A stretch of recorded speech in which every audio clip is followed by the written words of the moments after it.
অভয়া কোনো রকম ভাবে রাজনৈতিক প্রতিহিংসার বলি নয়, উনি কিন্তু কোনো রাজনৈতিক প্রতিহিংসার শিকার নন যে উনি এই মৃত্যুটাকে রাজনৈতিক জায়গায় নেবে বা রাজনৈতিক কালারে ফেলবে, পলিটিক্যাল কালার দেবে। এটা কোনো রাজনৈতিক মৃত্যু নয়, আমাদের কথাটা মাথায় রাখতে হবে। যেটা গুলিয়ে দেওয়া হচ্ছে যে অরাজনৈতিক আন্দোলন, যে একটা আনন্যাচারাল ডেথ হয়েছে বা ইউডি ম্যাটার হয়েছে, যেটা কখনোই অভিপ্রেত নয়, কিন্তু সেটা রাজনৈতিকও নয়। কিন্তু এখন বিষয়টাকে রাজনৈতিককরণ করা হচ্ছে। উনি একটা কেন্দ্রীয় ক্ষমতাসীন দলের হয়ে দাঁড়াচ্ছেন, এমন একটা দল যে দলের স্বরাষ্ট্র মন্ত্রকের ইশারাতে এই তদন্ত গতি পেতে পারত বা পেতে পারে, সেই তদন্তে সেই স্বরাষ্ট্র দপ্তরের স্বরাষ্ট্রমন্ত্রীর সাথে ফোনে কথা হলো এবং তারপরে উনি নেমে পড়লেন। এটা অনভিপ্রেত, পশ্চিমবঙ্গের নাগরিক হিসেবে এটা অনভিপ্রেত বলে আমি মনে করছি। তাহলে যে অমিত শাহর দায়িত্বে থাকা স্বরাষ্ট্র দপ্তর, স্বরাষ্ট্র দপ্তরের অধীনস্থ তদন্ত, যে তদন্তের কোনো একটা জায়গায়, আমি বিশেষ বিস্তরে বলতে পারবো না, অবশ্যই যে তদন্তের কোনো একটা জায়গায় হাত বেঁধে দেওয়া হয়েছে, আমি এই কথাটা খুব গুরুত্বপূর্ণ ভাবে খুব কোটানকোটি বলছি, হাত বেঁধে দেওয়া হয়েছে, ঠিক মানে আছে? ইনভেস্টিগেটিং এজেন্সির হাত বেঁধে দিয়েছে মন্ত্রক। আমি বলতে পারবো না কে হাত বেঁধে দিয়েছে, সেটা আমি বলতে পারবো না, তবে পিএমও থেকে যে ইনভেস্টিগেশনের হাত বেঁধে দেওয়া হয়েছে আমি এটা বলে দিলাম। আমি এর ডিটেলস আমি বলতে পারবো না, ঠিক আছে? হুম হুম। তো সেই জায়গায় দাঁড়িয়ে সেটা তো উনি টেকনিক্যালি করতে পারতেন, অমিত শাহজিকে ইনভেস্টিগেশনের গতি বাড়ানোর জন্য বললেই তো করতে পারতেন, আমার মনে হয় সেটা। এবার যে করবেন উনি জানেন কতটা আদৌ করতে পারবেন কিনা, উনি করার ইচ্ছা আছে কিনা সেটা আমি জানি না, সেটা আমার বিষয় নয়। কারণ অমিত শাহজির মনের ভেতরে ঢোকার ক্ষমতা আমার নেই, কারোর মনের ভেতরে ঢোকার ক্ষমতা কারোর নেই। তো এবার সেই জায়গায় দাঁড়িয়ে তার ইচ্ছা হবে কিনা বা তার মন্ত্রকের ইচ্ছা হবে কিনা সেটা ডিপেন্ড করে তার উপর। তো সেটা তো টেকনিক্যালি হতো, তাহলে যে ব্যক্তি দেখা করাটা এড়িয়ে গেলেন, উনি ফোনে ঘরের ভেতরে চার দেওয়ালে কি কথা বললেন এবং তার ভিত্তিতে উনি ভোটে দাঁড়ালেন এবং ভোটে দাঁড়িয়ে যে বার্তা দিলেন সেটা নিছকই কি বলবো, একটা উপহাসজনক বার্তা। অভয়ার যে অনভিপ্রেত মৃত্যু, সেই জিনিসটাকে ওই ওই ওই ওই আন্দোলনটাকে কালিমালিপ্ত করা হচ্ছে। আমি আপনি যেভাবে তিলোত্তমার সঠিক বিচার চাইছি এই ঘটনার, সেরকম পানিহাটিতে অর্থাৎ যেখানে তিলোত্তমার মা বিজেপির টিকিটে লড়ছেন সেখানকার মানুষও তো একইভাবে চান। আপনি নিজেকে যদি একবার পানিহাটির মানুষ হিসেবে দেখেন, আপনার দরজা খুলে আপনি শুনছেন এক মহিলা বলছেন যে আপনি ভোটটা আমাকে দেবেন, নালে আমার মেয়ে বিচার পাবে না। আপনি কি তাহলে ভোটার হিসেবে আপনি কি কোনোভাবে ইমোশনালি ব্ল্যাকমেলড হচ্ছেন? না, সেটা তো অবশ্যই ইমোশনালি, এবং ওই যে বললাম তো, ওই আন্দোলনটাকে ইমোশনের জায়গায় মানুষের মনে ঢুকিয়ে দেওয়া হচ্ছে যে আমি ওই আন্দোলন যার জন্য হচ্ছে, আমি তার মাতা পিতা, মেয়ের অস্বাভাবিক মৃত্যুর ইনসিডেন্টটা তার আইডেন্টিফিকেশন হিসেবে কাজে লাগাচ্ছে, ঠিক আছে? তার রাইট। আইডেন্টিফিকেশন হিসেবে কাজে লাগিয়ে শুধু তাই যে নয়, আমি সেটাকে অভয়ার মা, আমি হ্যাঁ, তিলোত্তমার মা। হ্যাঁ, সেটা কোথায় কাজে লাগাচ্ছে, সেটা ভোটের ক্ষেত্রে কাজে লাগাচ্ছে, যেটা খুবই দুর্ভাগ্যজনক। এটা হওয়ার কথা নয়, এটা হওয়ার কথা নয়। কারণ ওনার মেয়ের মৃত্যুটা রাজনৈতিক কারণে হয়নি বা পশ্চিমবঙ্গ মেডিকেল। সরকার কি সঞ্জয় রায়ের ফাঁসিকে অপোজ করেছিল? না, বিভিন্ন জায়গায় এই পশ্চিমবঙ্গ প্রচার সরকার চালানো কখনোই, হচ্ছে। একদমই না। শিয়ালদা কোর্টে পশ্চিমবঙ্গ সরকারের তরফ থেকে পরিষ্কার বলা হয়েছিল সঞ্জয় রায়কে এক্সট্রিম পানিশমেন্ট দেওয়ার জন্য। কিন্তু আমার কষ্ট সেই জায়গাতে এলো যেখানে অমিত শাহ স্বরাষ্ট্রমন্ত্রী যখন কলকাতায় এলেন, উনি দেখা করার জন্য হাজার একবার চেষ্টা করলেন, সেখানে অমিত শাহ এড়িয়ে চলে গেলেন, দেখা হুম। করলেন না।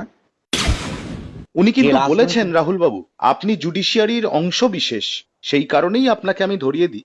উনি কিন্তু শুধু আমার চ্যানেলে নয়, একাধিক লিডিং মিডিয়ায় উনি বক্তব্য রেখেছেন, আমাকে ভোটে লড়তে হবে কারণ বিচার পেতে আমাকে প্রভাবশালী হতে হবে। এটা কি সংবিধানের অবমাননা নয়? সংবিধানের অবমাননা। এবার আমি যদি এটা ঘুরিয়ে বলি, তাহলে প্রভাবশালীরাই বিচার পাবে, অন্য কারা এক্স্যাক্টলি, বিচার আমি পাবে সেটাই না? জিজ্ঞাসা করছি যে আজকে সংবিধানের কি কোন তাহলে এটাই জায়গায় দাঁড়ালো কোন ভারতবর্ষে আর্টিকেলে বিচার পেতে আছে? আপনাকে প্রভাবশালী হতে হবে? বললাম তো, আমি তো সরাসরি এই কথা যদি উনি বলে থাকেন, তাহলে আপনার মিডিয়ার মাধ্যমে ওনাকে আমি প্রশ্ন করতে চাই একটাই কথা, যে সংবিধানের কোন আর্টিকেলের কোন সিআরপিসি, কোন আইপিসি, কোন বিএনএসএস অ্যাক্টে লেখা আছে প্রভাবশালীরা বিচার পাবে, তাহলে সংবিধানের মৌলিক অধিকার ইকুয়ালিটির কথা বলা হয়েছে কেন? উনি যে বার্তাটা দিচ্ছে সেটা আমাদের সংসদীয় গণতন্ত্রের পক্ষে ভয়ঙ্কর বার্তা দিচ্ছে। বিজেপির পানিহাটির প্রার্থী রত্না দেবনাথ, তিনি নিজেকে অভয়ার মা এই পরিচয় দিয়ে তিনি এই মানুষের দ্বারে দ্বারে যাচ্ছেন, সে তিনি যেতেই পারেন, কিন্তু তাদের একটা বক্তব্য আছে। আমাকে তার ওই ভদ্রলোক অর্থাৎ শেখর রঞ্জন বাবু, if I am not wrong, তিনিও আমাকে বলেছেন যে আমরা যদি টিকিট নিয়ে জিতি তাহলে আমার মেয়ে বিচার পাবে। আমার আপনার কাছে স্পেসিফিক প্রশ্ন, ভারতীয় জনতা পার্টির টিকিট নিয়ে ওই ভদ্র মহিলা রত্না দেবনাথ জয়লাভ করার সঙ্গে অভয়া বিচার পাওয়া বা তিলোত্তমা বিচার পাওয়ার আদৌ কোনো সম্পর্ক আছে? কখনোই সম্পর্ক নেই। কোনো জিনিসের বিচার পাওয়া, বিচার দেবে সেটা বিচারালয়, এবং বিচার যেটা দিতে পারে সেটা ইন্ডিয়ান জুডিশিয়ারি সিস্টেম। তো সেই জায়গায় দাঁড়িয়ে বিচার পেতে টিকিট পাওয়া, আমি যদি ঘুরিয়ে কথাটা বলি তাহলে টিকিট পাওয়ার জন্যই কি এত আন্দোলন, এতভাবে উনি উদ্গ্রীব হয়েছিলেন? সব থেকে বড় কথা, অভয়ার সময় যে আন্দোলনটা হয়েছিল সেই আন্দোলনটা ছিল অরাজনৈতিক, কোন রকম রাজনৈতিক পতাকা তলে নয়। উনি ভারতের নাগরিক হিসেবে ওনার 100% রাইট আছে, উনি যে কোনো রাজনৈতিক দলে যেতে পারেন 100%। কিন্তু প্রশ্নটা এসে যাচ্ছে, যে কোনো রাজনৈতিক দলে যাওয়ার সাথে সাথে উনি একটা আন্দোলনকে অসম্মান করা, যেটা অরাজনৈতিক আন্দোলন, এবং সেই আন্দোলনটাকে কন্ডেম করা, রীতিমতো পা দিয়ে মারিয়ে দেওয়ার তার কোনো অধিকার নেই। যে আন্দোলনটা, অভয়ের আন্দোলনটা গড়ে উঠেছিল একটা অরাজনৈতিক জায়গা থেকে, কোনো দল মত নির্বিশেষে, কিন্তু পরবর্তীতে যখন উনি রাজনীতির আঙিনায় গেলেন, সেটা গেলেন, যেতেই পারেন, ওনার ব্যক্তিগত ব্যাপার, কিন্তু ব্যাপারটা হচ্ছে উনি রাজনীতির আঙিনায় থেকেই অরাজনৈতিক আন্দোলনটাকে একটা রাজনৈতিক রূপ দিতে চেষ্টা করছে। সেটা মানিহাটির মানুষ কেন, গোটা পশ্চিমবঙ্গের মানুষ বুঝতে পারছে। এই জায়গাটায় আপনি একটা খুব তাৎপর্যপূর্ণ কথা বলছেন, অরাজনৈতিক আন্দোলন, কিন্তু আমি আপনাকে দুটো বিষয় জাস্ট ধরিয়ে দেবো। একদিকে শেখর রঞ্জন বাবু এবং রত্না দেবনাথ দেবী, তারা দুজন বারবার বলে যাচ্ছেন এই আন্দোলন ছিল ভারতীয় জনতা পার্টির তরফ থেকে, এই একটা আন্দোলন হয়েছিল, সিপিএম কিছু করেনি। অপরদিকে সিপিআইএম এর বহু পরিচিত মুখ, তারা সোশ্যাল মিডিয়ায় রীতিমতো লেখালেখি, ভিডিও পোস্ট করে তারা বলছেন যে সিপিআইএম নেত্রী মীনাক্ষী মুখার্জি এই আন্দোলনকে নেতৃত্ব দিয়েছেন, সিপিআইএম না থাকলে এই আন্দোলন কোথাও যেত না। আমি বলছি দুটো রাজনৈতিক শিবির এই আন্দোলনের মালিকানা ক্লেম করা নিয়ে ব্যস্ত। এটা কি খুব মানে কষ্টদায়ক, পীড়াদায়ক নয় যে ভিকটিমের মা বাবা তারা এই গোটা আন্দোলনটাকে একটা রাজনৈতিক রঙে রাঙিয়ে দেওয়ার একটা অপচেষ্টা করছেন এবং নিজেদের টিকিট পাওয়াটাকে জাস্টিফাই করছেন? আমি তো সে কথাই বলছি, আজকে যিনি যাকে কালিমালিপ্ত করছেন, যে সিপিআইএম এর বিরুদ্ধে উনি আঙুল তুলছেন, সেটা উনি তুলতে পারেন, সেটা ওনার রাজনৈতিক এথিক্স বলবো, উনি যেই দলে গেছেন সেই রাজনৈতিক স্ট্যান্ড পয়েন্ট আমি বলবো। যদি আমি বিষয়টা রাজনীতির জায়গা থেকে দেখি, এটা ওনার রাজনৈতিক পয়েন্ট বা রাজনৈতিক এজেন্ডা ভোটের ক্ষেত্রে, ঠিক আছে। কিন্তু ইতিহাস সেটা সাক্ষী, গোটা দেশ দুনিয়া দেখেছিল সেই সময় মীনাক্ষী মুখার্জি যে জিপ আগলে যে গাড়িটা, শবদেহ ভ্যানটা যে গাড়ির সামনে দাঁড়িয়েছিল নিজের প্রাণকে বাজি রেখে।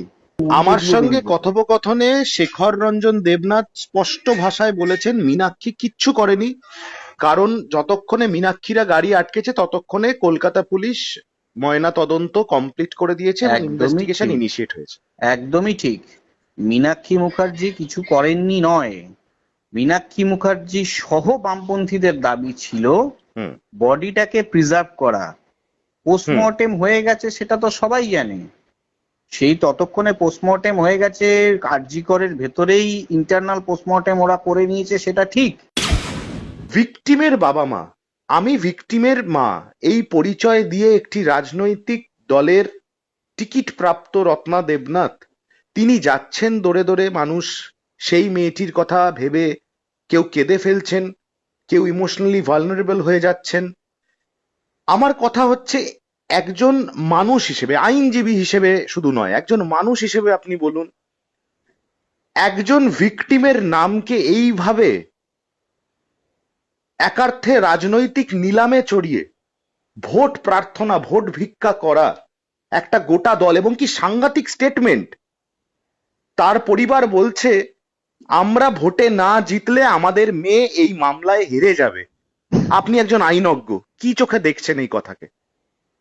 আসলে আমাদের পশ্চিমবঙ্গের মানুষের মানসিকতা এই জায়গায় গেছে, আজকে আমার পরিবারের যদি কোনো ছেলে মেয়ের মানে কাঙ্ক্ষিত নয় অকাঙ্ক্ষিতভাবে কোনো নৃশংস হত্যা হয়, তাহলে সেটাকে নিয়ে আমাকে রাজনীতি করতে হবে এবং সেটার আলটিমেট জায়গা হচ্ছে নির্বাচনের প্রতিদ্বন্দ্বিতা এবং সেখানে ভোটে জেতা। নট অনলি নির্বাচনের প্রতিদ্বন্দ্বিতা, আমার ভোটে জেতাটা হচ্ছে রাজনৈতিক মানে মানে ওই আন্দোলনটাকে কলুষিত করা। আজকে কি দরকার আছে বলুন তো? ওনার মেয়ে ধর্ষিতা হয়েছেন, খুন হয়েছে অনভিপ্রেত ভাবে। তো অবশ্যই। সেখানে তাদের জুনিয়র সহপাঠী মানে জুনিয়র পিজিটি বলুন সিনিয়র পিজিটি বলুন, তারা আজকেও আমি যদি খুব ভুল না করি বিনে পয়সায় অভয়া ক্লিনিক চালাচ্ছেন।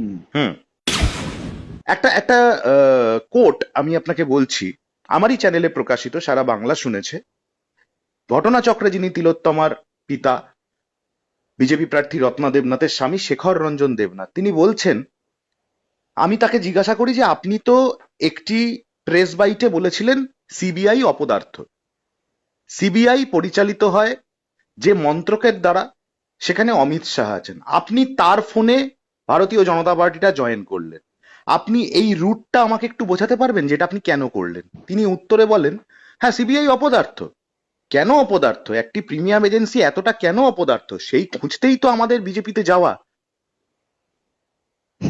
আপনি কি এই কথার কোনো কোনো মানে পাচ্ছেন? আমরা না, পাইনি, গোটা বাংলা আমি পাইনি। আমিও পাই না। এবং সব থেকে বড় কথা, তার কথার বক্তব্যের বিশ্লেষণ উনি ভালো বলতে পারবেন।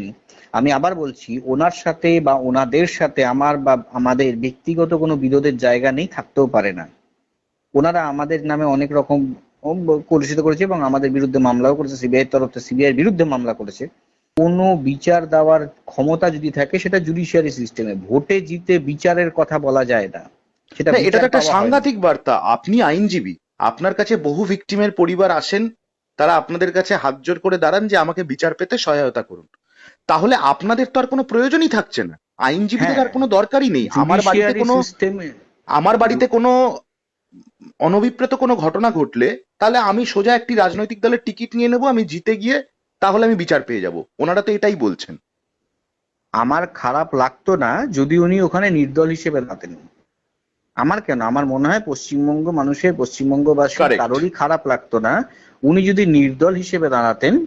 তাহলে আমি খুব বেশি মানে কষ্ট পেতাম না। এখানে কষ্টই বলাটা ঠিক, কারণ রাগ অভিমানের ব্যাপার তো নয়। হুম। তো কষ্ট পেতামও না।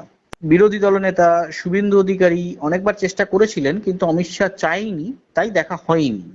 হুম। তো সেই জায়গায় দাঁড়িয়ে হঠাৎ অমিত শাহর ফোন পেয়ে কিন্তু এই কন্ডিশনাল অ্যাপ্রোচটা কি নির্দল হিসেবে দাঁড়ালেও দরকার ছিল, যে প্রয়োজন যদি ছিল আমরা না। না জিতি তাহলে তিলোত্তমা হেরে প্রয়োজন যাবে ছিল আর না। কোনোদিন বিচার পাবে না?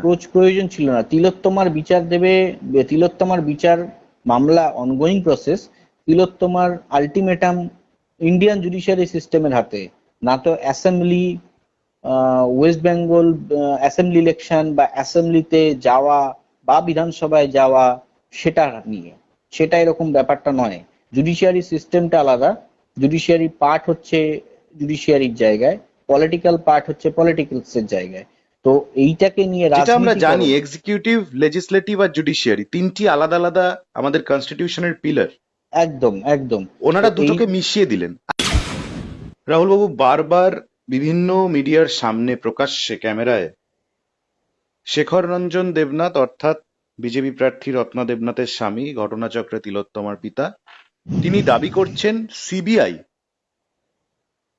একান্তে এবং গোপনে তাকে বেশ কিছু নাম বলেছে, যেই নামগুলো আগামী দিনে সাপ্লিমেন্টারি চার্জশিটে থাকবে এবং তাদের সাজা হবে। আমি ফ্যাক্ট আপনাকে জিজ্ঞাসা করব না, আমি নিয়মটা আপনার কাছে জানতে চাইবো। এটা কি লিগালি পসিবল? দেখুন, লিগালি পসিবল তো নয়। প্রথম কথা, এটা লিগালি পসিবল নয়। দেখুন না, এটা তো আইন নয়। এবার সেটা যদি ওনাকে ডকুমেন্ট দিয়ে থাকে, আমি জানি না সেটা, আমার আমার নলেজে নেই এই ব্যাপারটা। তো সেই জায়গায় দাঁড়িয়ে যদি ওনাকে ডকুমেন্ট দিয়ে থাকে, তাহলে উনি সেটা এত কিছু বলছেন, তাহলে সেই জায়গায় আমার মনে হয় সেটাও প্রেস রিলিজ করে দেওয়া বেটার। বা তাদের নামগুলো বলছেন না কেন? অসুবিধাটা কোথায়? রাষ্ট্রে ক্ষমতায় থাকা কেন্দ্রীয় সরকারের টিকিটে নির্বাচনে না লড়লে একজন নির্যাতিতা, একজন ধর্ষিতা বিচার পাবেন না সেন্ট্রাল এজেন্সি যার তদন্ত করছে।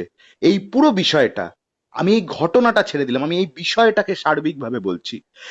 এটা সংবিধানের জন্যে, এটা আইন ব্যবস্থার জন্যে, এটা দেশের জন্যে কতটা সাংঘাতিক বার্তা দিচ্ছে। এটা ভীষণ সাংঘাতিক বার্তা দিচ্ছে। কারণ রাষ্ট্রে বিচার ব্যবস্থা এবং বিচার ক্ষমতা শুধুমাত্র ইন্ডিয়ান জুডিশিয়ারি সিস্টেমকে দেওয়া হয়েছে। সংবিধান, আমার দেশের সংবিধান বা আমার ভারতের সংবিধান এ কথা বলে। তো সেই জায়গায় বিচার পেতে ভোটে লড়া, বিচার পেতে কখনো ভোটে জেতা বা ভোটে লড়াটা বিচার পাওয়া হয় না, বা ভোটে লড়াটা বিচারের আলটিমেটাম হয় না।